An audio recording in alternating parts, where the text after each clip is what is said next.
3.5 ఏళ్లుగా జరుగుతోన్న Russia Ukraine యుద్ధంలో Russia lead సాధించడం వల్ల ఇప్పుడు ట్రంప్ అండ్ నాటో దేశాలు సబ్మరైన్లు, అణుబాంబులు అంటూ రష్యాను బెదిరిస్తోన్న పరిస్థితి ఉంది. ఎంజీ రావు గారు ఏం చెప్తారు? రష్యా ఉక్రెయిన్పై సంపూర్ణ విజయం సాధించే దిశగా వెళుతోందా? ఎస్ అండి. ఇప్పుడు ప్రస్తుతం రష్యా ఉక్రెయిన్ యుద్ధ రంగాన్ని మనం చూస్తే ఉక్రెయిన్లో జెలెన్స్కీ సైన్యం పారిపోతున్నట్టు తెలుస్తుంది. గత 2-3 నెలల కాలంలో 4 లక్షల మంది ఉక్రెయిన్ సైన్యం జెలెన్స్కీని వదిలేసి పారిపోతున్నట్టు తెలుస్తుంది. దీనికి ఎన్నో కారణాలు ఉన్నాయి. రోజుకి 24 గంటల్లో సుమారు 1000కి పైగా ఉక్రెయిన్ సైన్యం చచ్చిపోతున్నారు. రష్యా సైన్యం ఉక్రెయిన్ అంతా విజృంభిస్తుందని తెలుస్తుంది. కీవ్పై వందలాది డ్రోన్లు వేస్తున్నాయి, వందలాది మిసైల్స్ వస్తున్నాయి. ఒరిష్నిక్ మిసైలే కాదు, ఇస్కందర్ ఎం లాంటి మిసైలే కాదు, ఈ రష్యా యొక్క మిసైల్స్, రష్యా యొక్క అధునాతనమైన డ్రోన్లు ఇప్పుడు ఉక్రెయిన్ భర్తం పడుతున్నట్టు తెలుస్తుంది. అక్కడ నాటో, అమెరికా యొక్క ఆయుధాలను పూర్తిగా టార్గెట్ చేసుకుంటుంది పుతిన్. అందువల్ల ఏంటంటే ఈ రష్యా ఉక్రెయిన్పై ఒక సంపూర్ణమైన విజయానికి చాలా దగ్గరలో ఉన్నట్టు కూడా తెలుస్తుంది. అందుకే ఇక్కడ ట్రంప్, నాటో దేశాలు వణుకుతున్నాయి. ఎందుకంటే ఉక్రెయిన్ గత 3.5 సంవత్సరాలు, ఇప్పుడు మీరు అన్నట్టు ఫిబ్రవరి 24వ తారీఖు 2022లో మొదలైన ఉక్రెయిన్ యుద్ధం గత 3.5 సంవత్సరాలు 4వ సంవత్సరంలోకి ఎంటర్ అయింది. 4 సంవత్సరాలుగా నాటో, అమెరికా దేశాలు ఉక్రెయిన్ వెనకాల అసలు ఎందుకు కొరకరని, అంటే రష్యాతో పోలిస్తే అసలు చాలా బలహీనమైన ఉక్రెయిన్ని 3.5 సంవత్సరాలుగా యుద్ధం చేపించేది జెలెన్స్కీ కాదు, నాటో దేశాలు, అమెరికా దేశాలు, వాళ్ళ ఆయుధాలు. కాబట్టి ఇప్పుడు ఈ ఆయుధాలు ఇంత అంటే 3.5 సంవత్సరాలు ఒక పెద్ద ఎఫోర్ట్ అనేది ఈరోజు పుతిన్ చేతిలో అపజయం పాలవుతుంది. అంటే ఏంటి, నాటో, అమెరికాలు ఓడిపోతున్నాయి. ఇక్కడ ఉక్రెయిన్ అసలైన విషయం ఏంటంటేనండి, ఉక్రెయిన్ ఓడిపోవడం కాదు, ఉక్రెయిన్పై రష్యా సంపూర్ణ విజయం అనకూడదు. నాటో దేశాలు 32 దేశాల కూటమైన నాటో దేశాలపై, అదేవిధంగా ప్రపంచ సూపర్ పవర్ అని చెప్పుకునే అమెరికాపై ఒక సంపూర్ణమైన విజయం చాలా ఓపికగా ఎన్నో కష్ట నష్టాలు కోర్చి ఈరోజు పుతిన్ విజయం సాధించడానికి చాలా దగ్గరలో ఉన్నాడు. ఎందుకంటే ఇంకా జెలెన్స్కీ యుద్ధ రంగంలో జెలెన్స్కీ సైన్యం ఎట్టి పరిస్థితుల్లో నిలబడే పరిస్థితి అక్కడ ఉక్రెయిన్లో కనపడడం లేదు. ఉక్రెయిన్ ప్రజలు కూడా, రష్యా భాష మాట్లాడే ప్రజలు ఎక్కువ ఉన్నారు, వాళ్ళు కూడా జెలెన్స్కీ అవసరం లేదు, జెలెన్స్కీ వెళ్ళిపోతే శాంతి వస్తుంది, ఉక్రెయిన్ని అనవసరంగా యుద్ధంలో దింకాడు జెలెన్స్కీ వ్యక్తిగతంగా పదవి కోసం. అక్కడ రష్యాకి వ్యతిరేకంగా నాటో దేశాలు, అదేవిధంగా అమెరికా ఉక్రెయిన్ పావుగా వాడుకొని రష్యాని బలహీనం చేయడానికి వెళ్ళింది. రష్యాను ఓడించలేరు, రష్యా మీద వాళ్ళు యుద్ధం చేయరు, కేవలం ఉక్రెయిన్ ద్వారానే 3.5 సంవత్సరాలు యుద్ధం చేస్తున్నారని రష్యా ప్రజలకు అవగతమైంది. రష్యా సైన్యాలు, ఇది రష్యా ప్రజలకు అవగతమైంది, ఉక్రెయిన్ ప్రజలకు అవగతమైంది. ఉక్రెయిన్లో జెలెన్స్కీ మంత్రివర్గంలో వాళ్ళు కూడా ఈ జెలెన్స్కీ సపోర్ట్ చేయలేని పరిస్థితి వచ్చేసింది.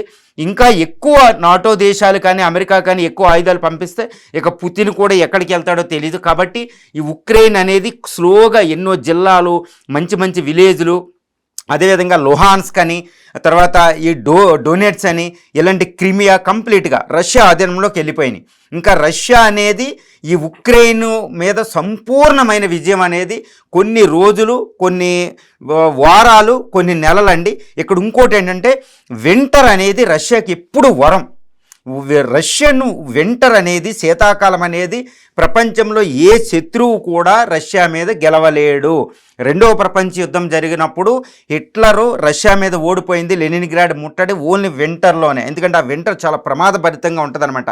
రష్యా, సైబీరియా ఇదంతా ఈ టెంపరేచర్ తగ్గినప్పుడు రష్యన్ సైన్యం బలపడిపోతుందన్నమాట, రాత్రులు రాక్షసులు బలపడినట్టు. ఆ రష్యా సైన్యంతో వింటర్లో ఎవడో పోరాడలేడు. కాబట్టి ఈ వింటర్, ఇప్పుడు వర్షాకాలం అయిపోయి వింటర్ అంటూ వస్తే ఇంకా రష్యా విజయం సంపూర్ణం అనేది తెలిసిపోతుంది. కాబట్టి ఇక్కడ ట్రంప్, నాటో దేశాలు చాలా భయంకరంగా అలజడి ఉంది. ఎందుకంటే వాళ్ళ 4 సంవత్సరాల ఎఫోర్టు విఫలమైపోతుంది.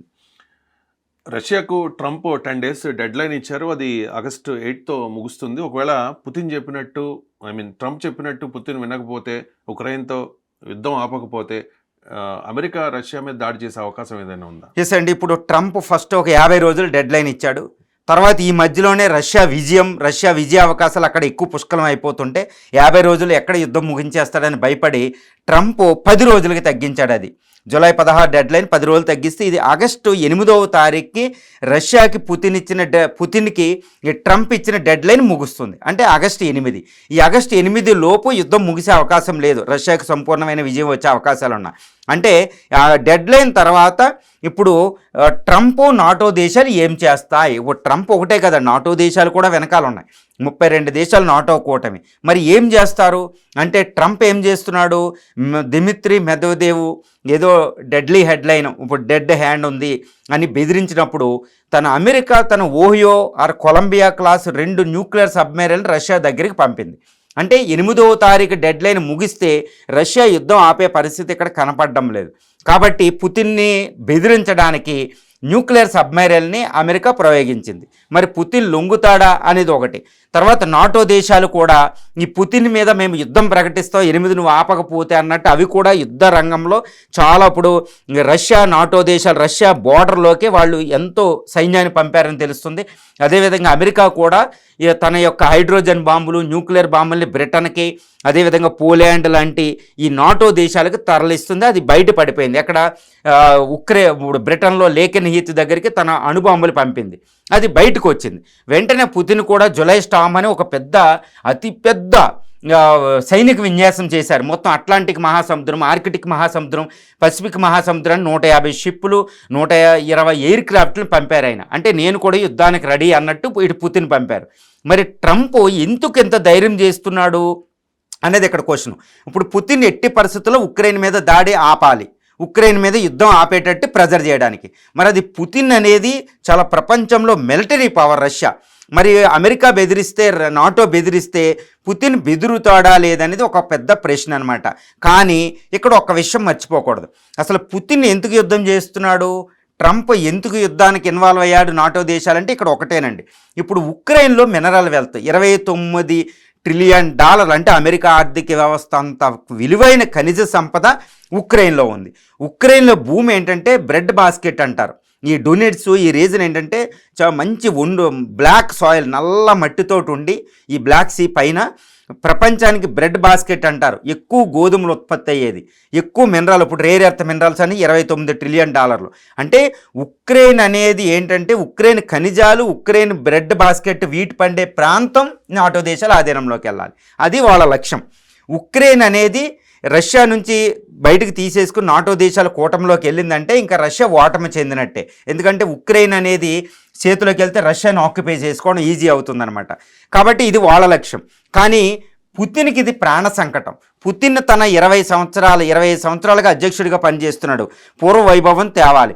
ఇది పూర్వ వైభవం తేవాలి అంటే ఉక్రెయిన్ అనేది నాటో ఆధీనంలోకి వెళ్ళకూడదు, ఉక్రెయిన్ ఖనిజ సంపద అటు వెళ్ళకూడదు. ఒక రకంగా చెప్పాలంటే రష్యా యొక్క యుఎస్ఎస్ఆర్ యొక్క చరిత్ర అంతా గమనిస్తే యుఎస్ఎస్ఆర్ 1922లో పుట్టిందే ఉక్రెయిన్లో, కీవ్ రాజధానిగా చేసుకుని. అంతటి మహా సామ్రాజ్యానికి ఒక పునాది ఉక్రెయిన్. ఇలాంటి పునాది అయిన ఉక్రెయిన్ అనేది నాటో దేశాల ఆధీనంలోకి అమెరికా ఆధీనంలోకి వెళ్తే ఇంకా రష్యా తన అస్తిత్వం మొత్తం పోయినట్టే. కాబట్టి పుతిన్ తన సావు బతులు డూ ఆర్ డై మోడ్లో అస్తిత్వాన్ని నిలుపుకోవడానికి ఇప్పుడు ఈరోజు ఉక్రెయిన్ మీద అటాక్ చేస్తున్నాడు. కాబట్టి అవసరమైతే 3వ ప్రపంచ యుద్ధానికైనా దిగుతాడు, కానీ ఉక్రెయిన్పై ఆధిపత్యాన్ని ఇటు నాటో అమెరికాలకి ఇవ్వడు. అది అవసరమైతే ఇటు నాటో అమెరికాలే తన ఆధిపత్యాన్ని వదులుకోవాలి, కానీ ఉక్రెయిన్ మీద ఆధిపత్యాన్ని రష్యా ఒప్పుకోదు. కాబట్టి ఇక్కడ 3వ ప్రపంచ యుద్ధానికి అయినా సిద్ధపడతాడు, కానీ ఎట్టి పరిస్థితులు అమెరికాలకి ఈ నాటో దేశాల కూటమికి ఉక్రెయిన్ అప్పచెప్పడు. కాబట్టి ఈరోజు ట్రంప్ నాటో దేశాల కూటమి అణుబాంబులు పంపిన, న్యూక్లియర్ సబ్మెరైన్ ఓహియో క్లాసులు పంపిన, ఏమి చేసినా పుతిన్ వెనక్కి తగ్గడు. దానికి అనుకూలంగానే రష్యా అంత మాజీ అధ్యక్షుడు చెప్పింది ఏంటంటే మా దగ్గర డెడ్ హ్యాండ్ ఉంది, మా దగ్గర ఇన్ని అణ్వాయుధాలు ఉన్నాయి, 6000 అణ్వాయుధాలు ఉన్నాయి, బొలుగరాడో లాంటి మిసైల్స్ ఉన్నాయి, సబ్మెరైన్స్ ఉన్నాయి, మీకు న్యూక్లియర్ సబ్మెరైన్ వస్తుంది. గత 6 నెలలుగా 2 సంవత్సరాలకు ఉక్రెయిన్ యుద్ధం ప్రారంభమయ్యాక రష్యా బెదిరించింది. ఈ వాక్యాలు తీస్తే బొలుగరోడో మిసైల్, లండన్ అణు సునామీ వస్తుంది, మీ యూరోప్ నాశనం అయిపోద్ది, యూరోప్ ఒక్క క్యాపిటల్ ఉండదు, ఎడారి చేస్తాం, ఇలాంటి వార్నింగ్లు అండి రష్యా అణుశాస్త్రవేత్తల నుంచి పుతిన్ నోట్లోంచి కూడా. దేనికైనా నేను రెడీ, 6,000 అణ్వాయుధాలు తీస్తాం, డెడ్ హ్యాండ్ తీస్తాం, అసలు సర్వనాశనం మమ్మల్ని మా మీద నిలబడదు. ఒక రకంగా చెప్పాలంటే రష్యా అణ్వాయుధాలు, రష్యా యొక్క nuclear submarine, Russia bombers TU-90 లాంటితో పోలిస్తే ఇది నాటో దేశాలు ఎంత శక్తివంతమైన నాటో దేశాలకి దరిద్రం. అంటే నాటో దేశాలు ఇంకా నాశనం, అంటే మ్యాడ్, మ్యూచువల్ అష్యూర్డ్ డిస్ట్రక్షన్ అంటారండి. అంటే ఎట్టి పరిస్థితులు ఈ బెదిరింపులకే ఉంటాయి, కానీ పుతిన్తో మూడో ప్రపంచ యుద్ధానికి సిద్ధపడే అవకాశం ఈ అమెరికాలకి లేదు. కాబట్టి రష్యాను లొంగదీయడానికి ఏం చేస్తున్నారు వాళ్ళు, రష్యాతో ట్రేడ్ చేసే చైనా, ఇండియాల మధ్య బెదిరిస్తున్నారు. వాళ్ళతో ట్రేడ్ చేయాలి, మీ డబ్బులే యుద్ధం చేస్తున్నాయని ఇండియాని, చైనాని బెదిరిస్తున్నారు ట్రంప్. మీ మీద ఆంక్షలు విధిస్తాం, అవసరమైతే రష్యా మీద ఇంకా ఎక్కువ ఆంక్షలు విధిస్తామని. కానీ రష్యా ఏంటంటే ఇది అస్తిత్వం కాబట్టి, రష్యా చాలా పెద్ద దేశం. అమెరికా ఎన్ని ఆంక్షలు విధించినా రష్యా చనక తాను నిలబడగలదు, అంత శక్తివంతమైన దేశం. ఇరానే నిలబడుతుంది 30 సంవత్సరాలుగా, రష్యా ఎందుకు నిలబడదు? పైగా రష్యాకు ఫుల్ సపోర్ట్ ఇండియా, చైనాలు ఉన్నాయండి, ఇక్కడ కనపడుతున్నాయి. చైనా అనేది ఆయుధాల పరంగా కొంత ఇస్తుంది, కానీ ఇండియా ఇండైరెక్ట్గా, పరోక్షంగా రష్యా దగ్గర ఆయిల్ కొనుక్కొని సంవత్సరానికి 40 నుంచి 50 బిలియన్ డాలర్లు మనం చెల్లిస్తున్నాం. ఈ డబ్బుతోటే రష్యా యుద్ధం చేయగలుగుతుంది. అందుకనే పుతిన్ ఈరోజు ఏంటంటే ఆయన చాలా ఆయన ఒకటే చెప్తున్నాడు, మేము ఇండియాకి, చైనాకి మేము రుణపడి ఉన్నాం. అది ఎలా ఎక్స్ప్రెస్ చేస్తున్నాడంటే, ఇండియాకి ఎటువంటి ఆయుధాలైనా నేను ఇస్తాను, టెక్నాలజీ కూడా నేను ఇస్తాను, ఏది కావాలంటే అది ఇస్తాను అని చెబుతున్నాడు. ఇంకోటి ఏంటంటే, ఇండియాకి ఎలా హెల్ప్ చేస్తున్నాడంటే, ప్రపంచ ఆయిల్ రేట్లో చాలా తక్కువ రేటుకి ఇండియాకి ఇస్తున్నాడు. కాబట్టి ఇండియా ఎకనామిక్ గ్రోత్ చాలా ఎక్కువ ఉంటుంది. ఈరోజు ఇండియాకి రష్యా ఆయిల్ దొరికింది అంటే ఇండియాని పట్టుకోవడం ఎవరి తరం కాదు, ఇండియా సూపర్ పవర్ అయిపోతుంది అనమాట. ఎందుకంటే మనకు ఉన్నది వీక్ పాయింట్ ఆయిలే, మన ఆయిల్ లేదు కాబట్టి రష్యా ఆయిల్ ఇస్తున్నాడు. ఈ విధంగా పుతిన్ ఏం చేస్తున్నాడంటే, ఇటు చైనాకి, ఇటు ఇండియాకి చాలా థ్యాంక్ఫుల్గా ఆయన ఇస్తున్నాడు. ఇండియా, చైనాలు కూడా వెనకాలుండి, పరోక్షంగా వెనకాలుండి అమెరికాతో యుద్ధం చేపిస్తున్నాయి. కాబట్టి ఇది ట్రంప్ చాలా డూ ఆర్ డై మోడ్ అనమాట. అంటే ఏంటి, ఉక్రెయిన్లో రష్యా విజయం అనేది ఇంకా సంపూర్ణం అండి, దీన్ని ఆపడం కాదు. ఎందుకంటే పుతిన్తో యుద్ధానికి వాళ్ళు వెళ్ళలేరు, ఇంపాసిబుల్ అండి ఆ విషయంలో. పుతిన్తో ఒక లిమిట్ దాటి యుద్ధంలోకి వెళ్ళలేరు.